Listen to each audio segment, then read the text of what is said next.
નમસ્કાર, હું તો બોલીશમાં રોનક પટેલ આપનું સ્વાગત કરું છું.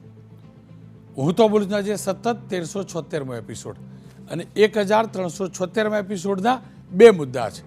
પહેલો મુદ્દો છે માફિયાઓ સામે દાદાનો દમ. અલગ અલગ 3 પ્રકારના માફિયાઓ વિરુદ્ધ કાર્યવાહી શરૂ થઈ છે. એ કાર્યવાહી વેગવંતી બને તે માટે બોલવું છે. અને બીજો મુદ્દો છે ગુલાટ મારતો આતંક. જી હા, એક બંદરે એક આખા નગરને સતત 3-4 દિવસ સુધી કેવી રીતે ડરાવ્યું તે મુદ્દે ચર્ચા કરવી છે. એ મુદ્દાને સમજવો છે. શરૂઆત કરીએ માફિયાઓ સામે દાદાના દમના મુદ્દાથી.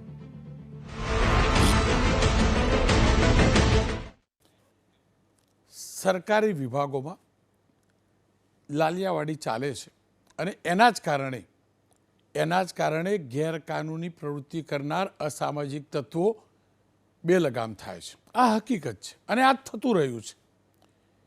આપણે અનેકવાર હતાશ પણ થઈએ છીએ કે આટલું બોલ્યા, આટલું સામે આવ્યું પણ સુધારો નથી થતો. એ પણ હકીકત છે. પણ એનાથી વિપરીત સ્થિતિ સર્જાય છે. હર હંમેશ નિરાશ થવું જરૂરી નથી. આશા જાગે છે જ્યારે પ્રશાસન કાર્યવાહી શરૂ કરે છે. 3 મુદ્દા આજે હું લઈને આવ્યો છું. 3 મુદ્દે રાજ્ય સરકારે જબરજસ્ત કાર્યવાહી શરૂ કરી છે. આપ તમામ લોકો જાણો છો, હર હંમેશ હું આરોગ્ય વિભાગ માટે બોલતો રહ્યો છું. અયોગ્ય વિભાગ સુદ્ધા મેં કહ્યું છે.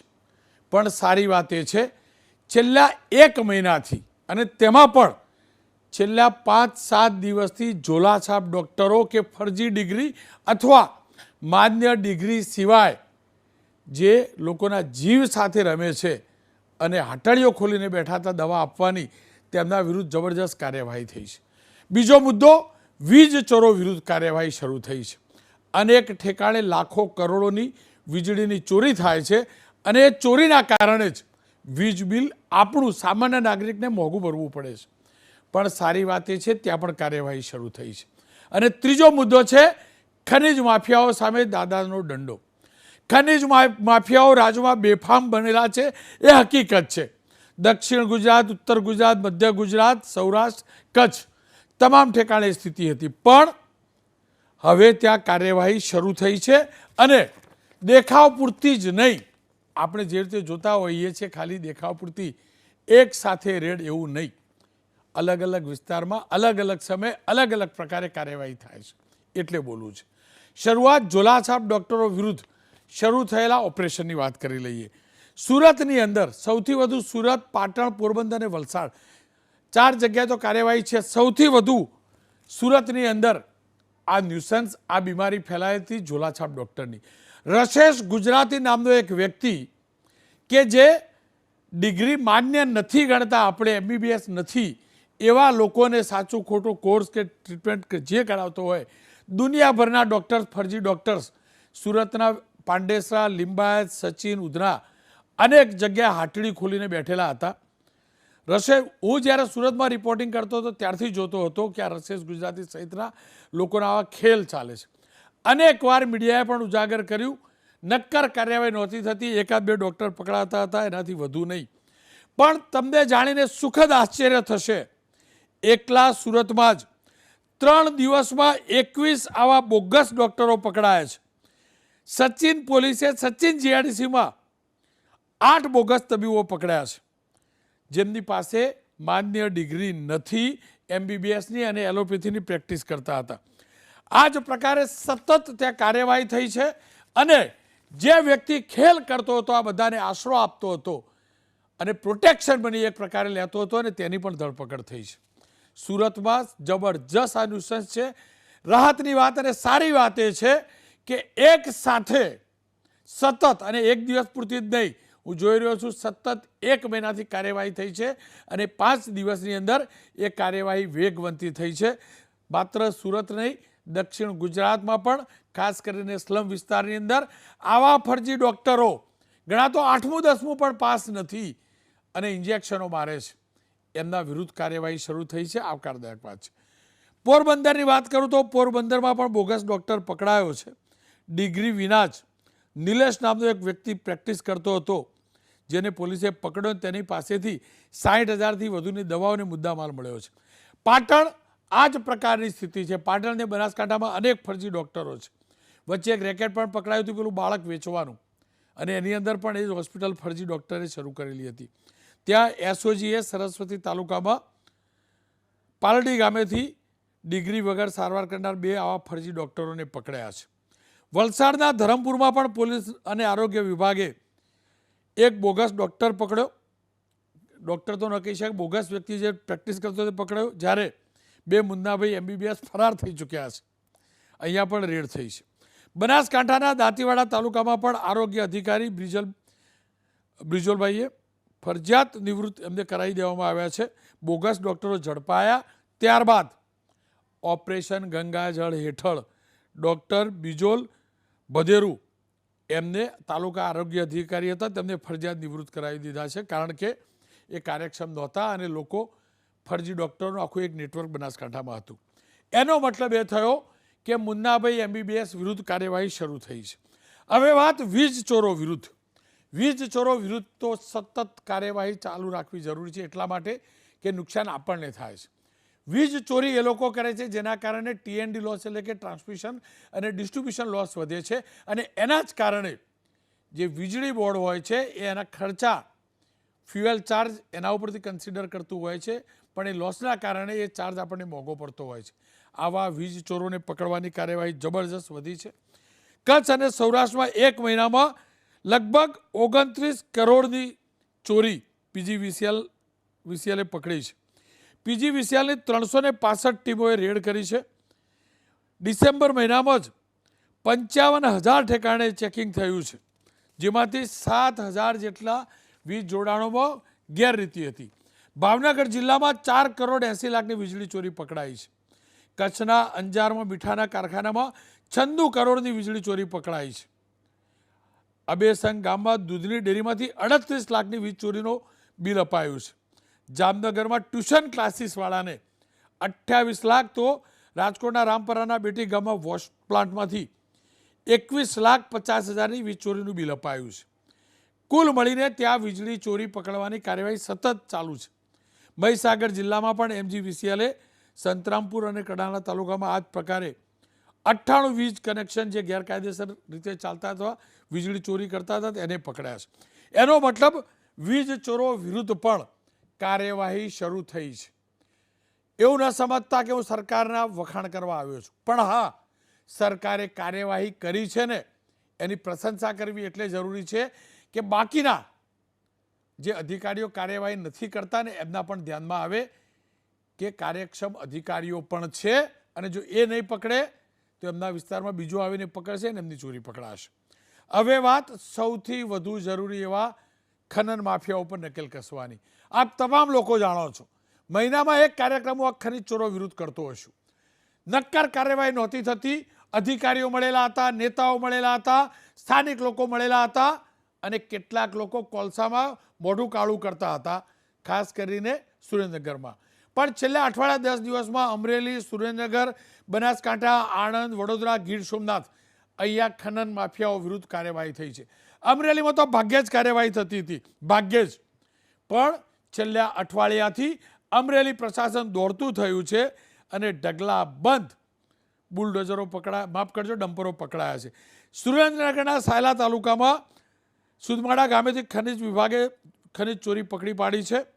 અહીંયા અવારનવાર બ્લાસ્ટ થતા હતા. સ્થાનિક લોકો કઈ કઈને થાકી ગયા. અગાઉ કાર્યવાહી નહોતી થતી. હવે ભૂસ્તર શાસ્ત્રીને સાથે રાખી ચેકિંગ હાથ ધરાયું તો અહીંથી ખનીજ ચોરી માટેના સાધનો પકડાયા, હિટાચી મશીન પકડાયું, JCB પકડાયું, ટ્રક પકડાયું. અંદાજે 1 કરોડનો મુદ્દામાલ પકડાયો છે. ખેડાના ગળતેશ્વરમાં, ખેડાથી પણ આ પ્રકારની સમસ્યા આવતી હતી, ત્યાં પણ ખાણ ખનીજ વિભાગે કાર્યવાહી કરી છે. JCB અને ડમ્પર જપ્ત કરી 40 લાખનો મુદ્દામાલ જપ્ત કર્યો છે. જૂનાગઢના માંગરોળમાં પણ પથ્થરની ખાણમાંથી પથ્થર જે છે એની ચોરી થતી હતી. 3 ખાણમાંથી 9 મશીન, 1 ટ્રક, 1 ટ્રેક્ટર સહિતનો મુદ્દામાલ જપ્ત કરાયો છે. બનાસકાંઠાની અંદર પણ ભારે ચોરી થાય છે, હકીકત છે. બનાસ નદીની અંદરથી અહીંયા પણ ગાંધીનગર ફ્લાઇંગ સ્ક્વોડે કાર્યવાહી કરી છે અને 52 ડમ્પર એક ઇટાચી મશીન સાથે કરોડોનો મુદ્દામાલ કર્યો છે. વડોદરાના સિનોરમાં પણ રેતી માફિયાઓ વિરુદ્ધ કાર્યવાહી થઈ છે. 5 આઈવા ડમ્પર ખનિજ વિભાગના મદદનીશ નિયામકની ફ્લાઇંગ સ્ક્વોડની ટીમે સુરતથી આવેલી ટીમે 1 કરોડનો મુદ્દામાલ જપ્ત કર્યો છે. આણંદના ખંભાતની અંદર પણ ખાણ ખનિજ વિભાગે કાર્યવાહી કરી છે અને અહીંયા 35થી વધુ માટી ભરેલા ડમ્પર રોકીને એમના વિરુદ્ધ કાર્યવાહી કરી છે. આપ જોઈ શકો છો. અમરેલીની તો વાત અનેક વાર હું કરી ચૂક્યો છું. અમરેલીનું સ્થાનિક પ્રશાસન મળેલું હતું, નેતાઓના આશીર્વાદ હતા, કાર્યવાહી નહોતી થતી. પણ હવે ત્યાં કાર્યવાહી શરૂ થઈ છે. આપ જોઈ શકો છો. 40થી વધુ વાહનો જપ્ત કર્યા છે. 3 કરોડનો મુદ્દામાલ જપ્ત થયો છે. આ ચોરી વર્ષોથી થતી હતી, સમયાંતરે વધતી ગઈ, પણ કોઈ દંડો ઉચકતું નહોતું. દાદાએ દંડો ઉચક્યો છે. ગીર સોમનાથમાં પણ 25 લાખનો મુદ્દામાલ જપ્ત કરાયો છે ખનિજ ચોરી કરતા. પણ હજુ પણ આ લોકો બેફામ છે. અમદાવાદના બાકરોલ ગામની અંદર માથાભારે શખ્સોએ ખનિજ ચોરીના આધારે જે ખનિજ ચોરીની ફરિયાદ કરી હતી તેવા લોકો ઉપર હુમલો કર્યો છે અને એના જ કારણે એક વ્યક્તિના માથાના ભાગે ઈજા થઈ છે. કુલ મળીને આ ખનન માફિયાઓને પકડવાની શરૂઆત થઈ છે. આશા રાખીએ ખનન માફિયાઓના બાપ પકડાય જે એમને આશરો આપે છે અને આ જે પકડવાની માફિયા ઉપર લગામ કસવાની જે ગતિવિધિ છે એને વધુ વેગવંતી બનાવવા માટે સતત એક્સપોઝ કરતા રહીએ. જયરાજસિંહ પરમાર ભારતીય જનતા પક્ષના નેતા છે, મારી સાથે જોડાયા છે. રામકુભાઈ કરપડા સામાજિક કાર્યકર્તા છે, જેઓએ સતત અવાજ ઉઠાવ્યો છે. લલિતભાઈ વસોયા કોંગ્રેસના નેતા છે. શરૂઆત રામકુભાઈથી કરીએ, કારણ કે સુરેન્દ્રનગરમાં હું ફરીથી કહું છું, આ શરૂઆત છે. સુરેન્દ્રનગરમાં ગમે ત્યારે મોટી દુર્ઘટના એટલે થશે કે આ માફિયાઓ બેફામ બનેલા છે. અત્યાર સુધી કાર્યવાહી થતી નહોતી.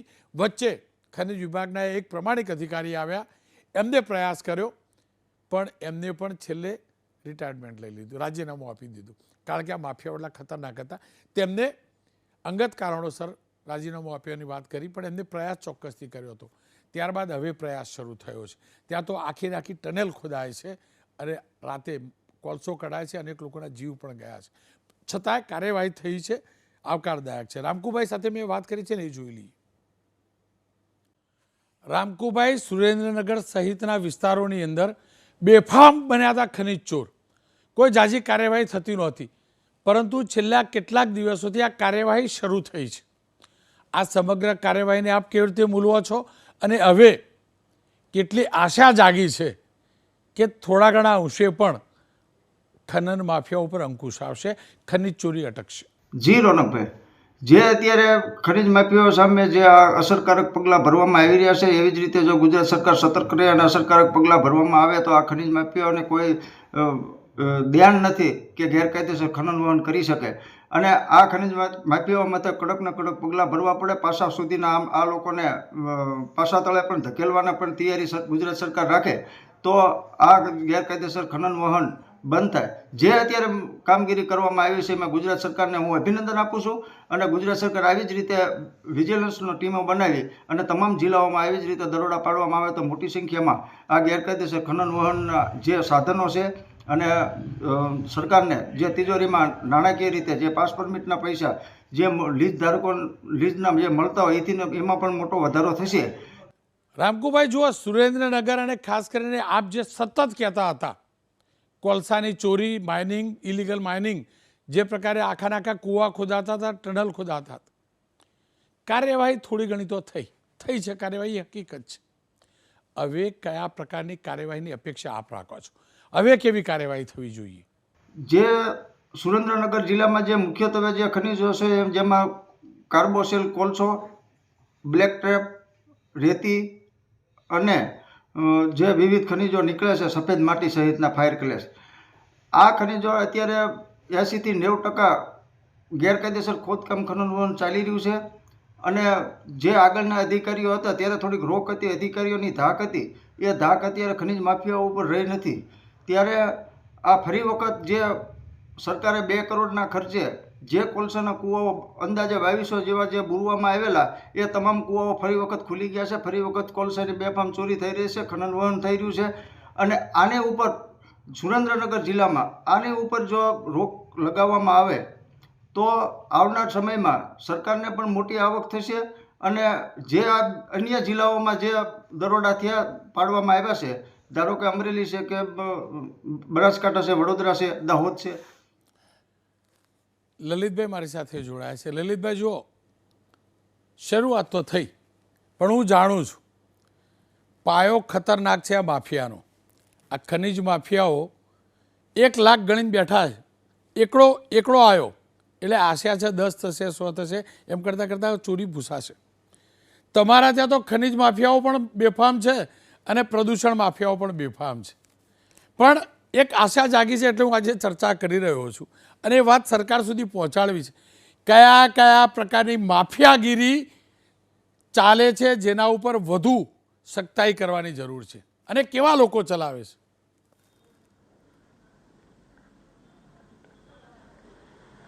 રોનકભાઈ, શરૂઆતમાં આપણે જે ડિબેટની શરૂઆત કરી તો હું અહીં આજુબાજુના મારા મિત્રોને પૂછતો હતો કે હમણાં 15 દિવસ થયા તમે ટીવી જોવાનો સમય નથી મળ્યો કે નથી છાપાઓ વાંચ્યા. આ ભૂપેન્દ્રભાઈએ 15 દિવસ પહેલાં શપથવિધિ કરી મુખ્યમંત્રીની કે ક્યારે કરી? ભૂપેન્દ્રભાઈ છેલ્લા 5 વર્ષથી મુખ્યમંત્રી તરીકે છે. રોનકભાઈ, એને ખનીજ ચોરી, બોગસ તાબીબ ડોક્ટરો, આ બધા વીજ ચોરો, આ બધા છેલ્લા 5-15 દિવસની અંદર આ ગુજરાતમાં કરે છે. મેં અનેક વખત તમારી ડિબેટો જોઈ છે કે સુરેન્દ્રનગરના માફિયાઓ વિશે, પ્રદૂષણ માફિયાઓ વિશે તમે બરાડા પાડીને બોલતા હતા. રોનકભાઈ, આજે એની ઉપર કાર્યવાહી થઈ છે ને ભૂતકાળની અંદર મેં રેકર્ડ તપાસવાનો પ્રયત્ન કર્યો છે પણ મને પુરાવા સાથે રેકર્ડ નથી પડ્યો, પણ આવી કાર્યવાહી અનેક વખત ગુજરાત સરકારે કરી છે. આ કાર્યવાહી ફક્ત 15 દિવસ પૂરતી હશે. 15 દિવસ કે મહિના દિવસ પછી રોનકભાઈ ફરીથી ડિબેટ કરજો અને ડિબેટમાં અથવા તો તમારે જ ડિબેટ કરવી પડશે કે ખનીજ માફિયાઓ ફરીથી બેફામ થયા. કાર્યવાહી શરૂ થઈ છે. મુખ્યમંત્રી શ્રીને અભિનંદન આપું છું, પણ સાથે અપેક્ષા પણ રાખું છું કે આ કાર્યવાહી ચાલુ રાખે. અને રહી ખનીજ માફિયાઓ વિશેની વાત, તો ખનીજ માફિયાઓ આજે ખનીજ ચોરી પકડાણી છે અમરેલીમાં. આ 1 અઠવાડિયાની અંદર નહીં પણ 4 દિવસની અંદર 40 ટ્રકો ને જેસીબી ને હિટાચી મશીનને પકડાણા. તો એ કઈ 2-5 દિવસથી ખનીજ ચોરી નહોતા કરતા. સુરેન્દ્રનગરની અંદર કે ધોરાજી ઉપલેટા વિસ્તારની અંદર કે પોરબંદર વિસ્તારની અંદર, જુનાગઢ જિલ્લાની અંદર આ ખનીજ ચોરી કઈ 2-4 દિવસની ખનીજ ચોરી નહોતી. આ રાજ્યની અંદર છેલ્લા 28-30 વર્ષથી ભારતીય જનતા પાર્ટીનું શાસન છે. મારે બધા નેતાઓના નામ સાથે નથી ગણાવવું, પણ પોરબંદરના એક પૂર્વ ભાજપના મિનિસ્ટર, એની ઉપર ખાણ ખનીજનો કેસ, તાલાળાના ધારાસભ્ય હોય, માજી ધારાસભ્ય, ચાલુ ધારાસભ્ય, એની ઉપર ખાણ ખનીજના કેસ, જુનાગઢ જિલ્લાના પૂર્વ સાંસદ ઉપર ખાણ ખનીજના કેસ, અને છે બધા અત્યારે ભારતીય જનતા પાર્ટીમાં. જયરાજભાઈ હમણાં જવાબ દેવા આવશે તો હું બાકીનાનું લિસ્ટ મારો મિત્ર તૈયાર કરે છે, હું કહીશ કે ગુજરાતના અત્યારે ચાલુ ધારાસભ્યો કેટલા છે કે જેની ઉપર ખાણ ખનીજના કેસો ચાલે છે. એટલે ક્યાંક ને ક્યાંક ડાયરેક્ટ કે ઇનડાયરેક્ટ સત્તા પક્ષના લોકોની સીધી ખાણ ખનીજ વિભાગના અધિકારીઓને દબાવી અને ખાણ ખનીજની ચોરી ચાલે છે. અમરેલીમાં તો ભાજપના જ લોકોએ, ભાજપના જ આગેવાનોએ, કાર્યકર્તાઓએ ખુલ્લામાં આવીને કીધું છે કે ખાણ ખનીજના હપ્તા આ ભાઈ લેતા હતા. તો રોનકભાઈ, આ કાર્યવાહી ખરેખર સારી છે, પણ કાર્યવાહીને આયુષ્ય બહુ જવાબદારીપૂર્વક કહું છું કે આ કાર્યવાહીની આયુષ્ય 8 કે 10 દિવસ કે વધીને 15 દિવસ હશે. ભૂપેન્દ્રભાઈ મહિના દિવસ સુધી આ કાર્યવાહી ચલાવે અને આ માફિયાઓને રોકે તો ખરેખર સારી વાત છે. રોનકભાઈ, આપના ટીવી ચેનલથી મારે એક કહેવું છે કે ખનીજ માફિયાઓને ક્યાંય પકડવા જવાની જરૂર નથી. હાઈવે ઉપર તમે ઉભા રહ્યો, આવ્યા ડમ્પર જે કાંઈ વાહનો નીકળે છે એની રોયલ્ટીની પહોંચ ચેક કરો. એની રોયલ્ટીની પહોંચ 15 ટન કે 18 ટનની રોયલ્ટીની પહોંચ હશે. એ ગાડીની અંદર 35, 40 કે 50 ટન માલ ભર્યો હોય છે. ખરેખર ખાણ ખનીજ ખાતાના અધિકારીઓ પકડતા નથી. હમણાં હું તમને 8 દિવસ પહેલાની એક વાત કહીને મારી વાત હું પૂરી કરીશ. 8 દિવસ પહેલા ઉપલેટા તાલુકાના ઈસરા ગામની અંદર ખાણ ખનીજ અધિકારી કલેક્ટર શ્રીને મેં ફોન કર્યો કે તમે આવો, અત્યારે ખનીજ ચોરી ચાલુ છે. સાહેબ, રોનકભાઈ, દાવા આઈને કહું છું ને, મારી પાસે ફોનનું રેકોર્ડિંગ છે. 15 મિનિટ પછી મને એક ખનીજ ચોરી કરનારા લોકોનો ફોન આવે છે કે લલિતભાઈ તમે અમારી પાછળ શું કરવાનું પડ્યા છે. બિલકુલ ખાણ ખનીજના અધિકારીઓ ત્યાં પહોંચે છે, એનો વિડીયો રેકોર્ડિંગ અમારા ત્યાંના કાર્યકર્તાઓએ કર્યું છે. લલિતભાઈ જુઓ ત્યાં કઈ હતું જ સાંભળો નહીં. લલિતભાઈ, કલેક્ટર સાહેબ મને એમ કહે છે, રાજકોટ કલેક્ટર મને એમ કહે છે કે લલિતભાઈ તમે ખોટી માહિતી આપી, ત્યાં તો અધિકારી ત્યાં કઈ હતું નહીં. લલિતભાઈ સાંભળો ને, ક્યાંથી હોય? લલિતભાઈ, ખાણ ખનીજ અધિકારીઓ જ એને જાણ કરી દે છે કે અમે રેડ કરવા આવી. લલિતભાઈ જુઓ, તમારી વાત મોટા ભાગની પૂર્ણતઃ સાચી. કાર્યવાહી હવે થઈને હજી ફરીથી ચોરી થશે ને ફરીથી હું કાર્યક્રમ કરીશ. હું તો સર્જાય જ છું એના માટે, પણ હું એટલે કાર્યક્રમ કરું છું કે ધ્યાનમાં આવે. સાંભળો ને, સાંભળો તો ખરા. તમે જે બોલ્યા ને કે ભાજપવાળા દબાવીને કરાવે, ના, બંને મળીને કરે છે. અધિકારીઓના બધાના ભાગ ચાલે છે. અમરેલીમાં પહેલેથી ચોરી ચાલતી હતી, નતા પકડતા, પણ હવે પકડવા પડ્યા. જ્યારે કોઈ જાગ્યું હોય તો જાગ્યા ત્યાંથી સવાર આપણે તો શીખેલા છીએ, એટલે હું આ કરી રહ્યો છું. અને જાગતા રાખવાની જવાબદારી મારી, તમારી, જયરાજસિંહ ત્રણે નહીં. એક વાત વચમાં કહી દઉં જી, કે ઉપલેટાના મામલતદાર, એક વાત પ્લીઝ વચમાં કહી દઉં, ઉપલેટાના મામલતદારનું કલેક્ટર સન્માન કરે કે રાજકોટ જિલ્લામાં સૌથી વધુ ખનીજ ચોરી પકડાણી, એનું સન્માન થાય. અને ભાજપના ધારાસભ્ય અને આગેવાનો રજૂઆત કરીને મામલતદારની અઠવાડિયામાં બદલી થાય. જો તમે જો સાંભળો, જયરાજસિંહને પૂછી લો, એ રાજનીતિને બહુ સારી રીતે. જયરાજભાઈ, એમની વાત તો થોડીક સાચી તો છે જ હો. જો ગોઠવણ થાય, આ સાચું છે. જુઓ, બધામાં જ ચાલતું હતું. ગોઠવણોથી જ ખેલ ચાલ્યા. અને જો આવું હોય કે સન્માનદાન પછી બદલી થાય અને સજાના ભાગરૂપ થયું હોય સાઈડ કરવા, તો આ તો ખોટું કહેવાય. જો હું ફરીથી કહું જયરાજભાઈ, સારું છે એ સારું છે, ખોટું છે એ ખોટું છે. તમે આ જાણો, હું એ જાણું, અમરેલીમાં કેવા ખેલ ચાલતા હતા, હજી એ ચાલશે. સુરેન્દ્રનગરમાં કેવું ચાલતું હતું. આટલા MBBSઓ ગેરકાયદેસર ડિગ્રી વગરના હતા, પણ કાર્યવાહી શરૂ થઈ. હવે તમને એટલે જોડ્યા અને લલિતભાઈને એટલે જોડ્યા કે જે બાકી છે લલિતભાઈએ વાત કરી અને આગળ એ વાતને તમે વધારો કરો, જેથી આ બધું ખેલ બંધ ના થઈ જાય પકડવાનું. રોનકભાઈ, જો એક વાત બહુ સ્પષ્ટતા સાથે કહું કે આ મુદ્દામાં લલિતભાઈ ખોટા છે એવું કોઈ મુદ્દો નથી. મારી વાત સમજો. આ પબ્લિક અવેરનેસનો, જનતાની જાગૃતિ પણ એમાં સામેલ છે. અને વિપક્ષ એમાં કોઈના આગળી ચીધે તો એની સામે સરકારને કોઈ વાંધો નથી. લલિતભાઈનું જાહેર સન્માન કરીશું, અમે બી મારા ખાસ મિત્ર છે, એમનું જાહેરમાં સન્માન કરીશું, મુદ્દો એ નથી. પણ મારી કેટલીક વાત સમજજો, એમાં કદાચ જવાબ એનો આવી જશે.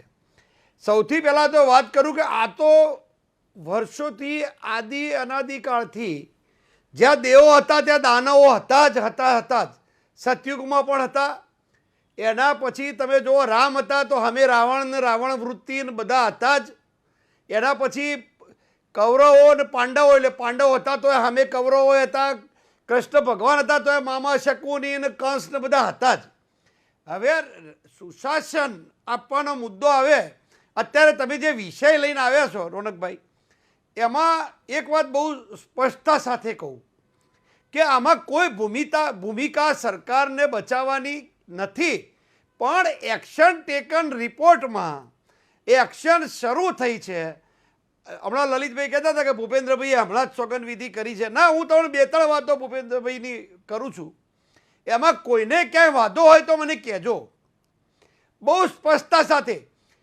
એક તો પ્રિન્સિપલ ઓફ રિલેટિવિટી, એટલે કોઈની સાપેક્ષતામાં કે સરખામણીમાં નહીં પડતા. કારણ કે આ રાષ્ટ્રના અત્યારના સૌથી મોટા નેતા અને પ્રધાનમંત્રી પણ અહીંયા મુખ્યમંત્રી તરીકે 12 વર્ષ રહ્યા છે. મારી વાત અત્યારે ભૂપેન્દ્રભાઈની છે. એક વાત બહુ સ્પષ્ટતા સાથે કહી દઉં કે જેટલા મુદ્દાઓમાં એ ખનીજ ચોરીનો હોય, બોગસ ડોક્ટરનો હોય, પછી ખ્યાતિકાંડનો ઇસ્યુ હોય, PMJનો હોય કે બીજા અનેક મુદ્દાઓ હું બોલી શકું છું. એમાં ક્યાંક આવ્યું કોકનું ભાજપ કનેક્શન, કોકે ભાજપવાળી ટોપી, સતત એકના એક ફોટો, એકલા ભાજપ કનેક્શનનો. છતાંય એક કિસ્સો મને બતાવ્યો કે જેમાં દાદાએ એની તરફેણ કરી હોય અને એમાંથી છૂટી ગયા હોય. ચોરી કરવી અને ચોરી પકડવી અને પકડ્યા પછી રાજની ઈચ્છા શક્તિ, આ ત્રણમાં બહુ મોટો તફાવત હોય છે. હું તમને કેટલાક એક્ઝામ્પલ આપું. આ સોશિયલ ઓડિટનો હંમેશા હું એક વિષય કાયમી હંમેશા કહેતો હોઉં છું. દાખલા તરીકે 1064 ઉપર કોઈ પણ રાજ્યનો સામાન્ય નાગરિક જી એ ભ્રષ્ટાચારની વાત કરે, ફરિયાદ કરે, મને એક કિસ્સો એવો બતાવો કે જેમાં સરકારે એક્શન ના લીધી હોય. એક કિસ્સો એવો બતાવો મને કે જેમાં કોઈકે ફોન કરી છોડાઈ ગયા હોય. દાદા હું તમને 10 દાખલા આપું. દાખલા તરીકે બીજેડ ગ્રુપનું અત્યારે તમે ચલાવો છો, સમજો. આના આજ મીડિયા ટ્રાયલ, હું કોઈ ટીકા નથી કરતો, મીડિયાની ટીકા કરવાનો અત્યારે સ્ટેન્ડ નથી ના ડિબેટ નથી, પણ 6000 કરોડથી હવે 200 કરોડ આવી ગયા. ભાઈ એક સેકન્ડ રોકો, એક સેકન્ડ મને રોકો, વાત એક સમજાવો. અડધી સેકન્ડ રોકો, આજ વિપક્ષ નહીં, એવું અડધી કે- સેકન્ડ રોકો, અડધી સેકન્ડ, મારી વાત એ અડધી સેકન્ડ રોકું, મારી વાત એ સમજાવો. અડધી સેકન્ડ. 6000 હા, તો. કરોડ સાંભળજો, હા સરકારના અધિકારી ખુદ બોલેલા છે. અને જો 200 કરોડ હોય ને તો એ તપાસ કરવી જોઈએ 6000 ને 200 કેવી રીતે થયા. એટલે મીડિયા ટ્રાયલ ના કહેશો. અને અમે ટ્રાયલ કર્યો ને સાહેબ, મારી વાત અમે એના- ટ્રાયલ કર્યો ને અરે તો એ જ કહું ક્યાંથી છું, એ જ પકડાયું કહું છું, છે? ભાઈ. મને આ કહેવા ક્યાંથી તક અમારા આપજો. ટ્રાયલથી મને પકડાવ કહેવા તક કરીશું, આપજો. કરીશું. ફરીથી કહું છું, દાદાને સલામ, દાદાની પવિત્રતાને સલામ. પણ તમે પણ એમ મને કહેતા બોલવા દો હો હવે. ના, હવે તમે મને કહેતા હો બોલવા દો. 6000 ને 200 તો એ મને ખોટી બોલવા વાત દો. છે. અરે પણ અરે ખોટી વાત નહીં, મારી વાત સમજો. હું બચાવ નથી કરતો, સમજો મારી વાત. મારી વાત હજુ સમજો. એનઆઈએ પોલીસ છે, એનઆઈએ સીઆઈડી છે. આ તો એક મેં સેમ્પલ તમને આપ્યું. એ સેમ્પલના ઉદાહરણથી કોઈએ દાખલા તરીકે એનઆઈએ જ વાત 400 પછી 200 કરોડ આવી. મુદ્દો શું છે? વાસ્તવિક રીતે જ્યારે તપાસ થાય, રોનકભાઈ, જ્યારે તપાસ થાય ત્યારે વાસ્તવિક રીતે જ્યારે એ આવે એ દિશાની અંદર ચાલવાનું થાય. ખાલી ટ્રાયલ ચલાવવાથી નહીં. હવે મુદ્દાની વાત કરું. મને એક કિસ્સો એવો બતાવો કે દાદાનો દંડો ના ચાલ્યો હોય. હું તમને વાત 10 દાખલા આપું. દાખલા તરીકે હું તો ચલો ફૂડ એન્ડ ડ્રગ છે. ભૂપેન્દ્રભાઈની સૂચનાથી, ઋષિકેશભાઈની સૂચનાથી આખા રાજ્યની અંદર ફૂડ એન્ડ ડ્રગ્સ એડમિનિસ્ટ્રેશનમાં કોશિયાલ સાહેબની આગેવાની હેઠળ ડ્રાઈવ ચાલી. નહીતર સામાન્ય રીતે જૂની સરકારોમાં ફક્ત તહેવારોમાં ડ્રાઈવ ચાલતી, તહેવારોમાં જ ડ્રાઈવ ચાલે. જરાસી અત્યારે 12 મહિના ફૂડ એડલ્ટ્રેશન એક્ટ 1954 ના આધારે, એટલે ભેળસેળ ધારાના મુજબ રોનકભાઈ 24 કલાક એ ચાલે છે. છતાંય હું એમ નથી કહેતો કે બધું રામારાજ થઈ ગયું ને બધું સાફ સુથરું થઈ ગયું, એવો દાવો નથી. પણ સતત ડ્રાઈવ કરી છે આપના જ માધ્યમથી, આપના જ પડદા ઉપર અમે જોયેલી છે. તો આ તો એક એક્ઝામ્પલ આપી ફૂડ એન્ડ ડ્રગનું. એ રીતે ખનન માફિયાની અંદર ઈચ્છા શક્તિની આપ વાત કરું. તમે જે વાત કરતા હતા એ વાતને સમર્થન પણ આપું છું. એનાથી આગળ પણ વધું છું કે બહુ સ્પષ્ટતા સાથે એક નહીં. દાખલા તરીકે એન્ટી જરાસી કરપ્શન સમયનો થોડો અભાવ છે, એટલે તો જલ્દી એન્ટી કરજો. ભ્રષ્ટાચાર છે એ મેં પહેલાંય કહ્યું હતું કે ભગવાન જેવું છે, હોય બધે દેખાય નહીં, તમારે પકડવો પડે. જી. તો એની પાછળનું મિકેનિઝમ, એના પછી જી. આખી આ રાજ્યની અંદર નેશનલ સિક્યોરિટી એટલે રાષ્ટ્રીય સુરક્ષા માટે ડ્રગ્સમાં 1600 કિલોમીટરનો ગુજરાતનો દરિયો છે. એટલે જરાસી આખા સમયનો દેશમાં અભાવ જવાનો છે. આ એક માધ્યમ માર્ગ પણ જી. છે. એ માર્ગની અંદર પકડાય છે તો આપણી જ પોલીસ પકડે છે રોનકભાઈ, પણ ગુજરાતની જ appreciate પોલીસ કર- પકડે છે. પકડાય અને તો હું appreciate 100% કરવી ડ્રગ્સ પકડી દીધું એવો કે દાવો કરું છું. જી. પણ પકડાય છે, કોઈ પકડાય છે તો લલિતભાઈની પોલીસ તો પકડતી જી. નથી, નહીં, પોલીસ અમિતભાઈ નહીં, તમારી ની કે એકલાની શક્તિસિંહ નથી, સાહેબની લલિતભાઈ પોલીસ તો નથી, ગુજરાતની પકડતી પોલીસ નથી. છે. તો મુદ્દો એટલો જ છે. મોટાભાઈ એટલે ગુજરાતની એ જ કહું પોલીસ. છું કે ગુજરાતી પોલીસ છે તો જે પકડે એને જશ આપવાનો બિલકુલ, મુદ્દો આપ્યો ને પણ. આવે આ અને સમયનો- એક નહીં, સમય- એક ખનીજ માફિયાની સમયનો મોટાભાઈ સમયનો અભાવ છે. હું ફરીથી કાર્યક્રમ ચોક્કસથી કરીશ. ખનીજ માફિયાની રોનકભાઈ વાત હોય, આરોગ્યની સેવાઓની વાત હોય, જી. હા ડિઝાસ્ટર હોય, માની શકાય. જી, જી. ડિઝાસ્ટરના આડા હાથ ના દે. જી, જી. હું તાવતે વાવાઝોડાની વાત કરું. જી, જી, સમયનો- ભૂપેન્દ્રભાઈને સમયનો આખા અભાવ છે. ગુજરાતના તમામ મીડિયાએ વખાણી જ નહોતું જી, વખાણ્યું. બિલકુલ સમયનો અભાવ છે જયરાજસિંહજી, આપને રોકીશ. પણ હા, અમુક વાર ટ્રાયલ કરવો જરૂરી હોય છે. એનું સૌથી મોટું ઉદાહરણ ખ્યાતિકાંડ છે. જો મીડિયાએ ટ્રાયલ ના કર્યો હોત ને તો આ પહેલી વાર નહોતું થયું, અનેક વાર થયેલું છે. રેતી ચોરી, ખનીજ માફિયાઓ બેફામ પહેલેથી છે. અને ખુદ દાદા કહે છે કે મીડિયાની ટીકાને ગંભીરતાથી લેવી જોઈએ, કારણ કે એનાથી જ સુધારો થશે. એ ધ્યાનમાં લાવશે. દાદાએ ધ્યાનમાં લીધું છે. દાદા પવિત્ર છે. એમની પવિત્રતા ઉપર ક્યારે મીડિયાએ કે કોંગ્રેસે પણ સવાલ નહીં ઉઠાવ્યા, કોઈ નાગરિકે પણ સવાલ નથી ઉઠાવ્યા. પણ હા, એ હકીકત છે. આ શરૂઆત છે. આ જ પ્રકારનો દંડો સતત ચલાવવો પડશે, કારણ કે જ્યારે આબ ફાટ્યું હોય ત્યારે ઠીગડા માત્ર ન ચાલે. અને આશા રાખું જ્યાં જ્યાં આ પ્રકારનું આભ ફાટ્યું છે ત્યાં દાદાનું દંડો ચોક્કસથી ચાલશે. ખાસ કરી દાદા ખનીજ માફિયાઓ ઉપર વધુ લગામ કસવી છે.